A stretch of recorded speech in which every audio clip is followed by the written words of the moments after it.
I don't know the words of that song. What is that? Bible in a minute. What?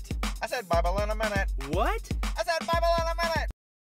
Did you know that the 5 most debated words in the Bible are "in the beginning God created"? Not "is Elvis really dead?" Duh.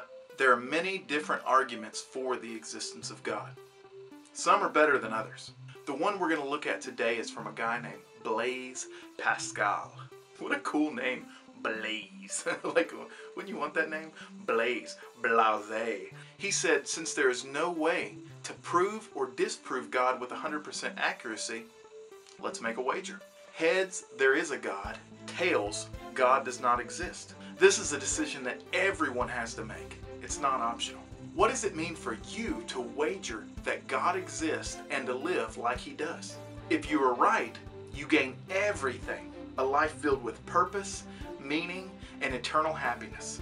If you're wrong, then you lose nothing.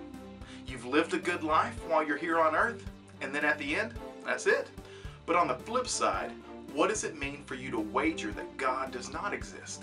If you're right, you gain a little. I mean, you get to do whatever you want while you're here on earth.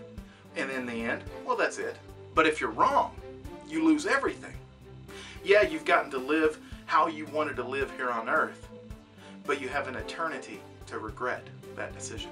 If this is just a matter of pure logic and reason, then God is your best bet. So which is it? Heads or tails? It's your decision.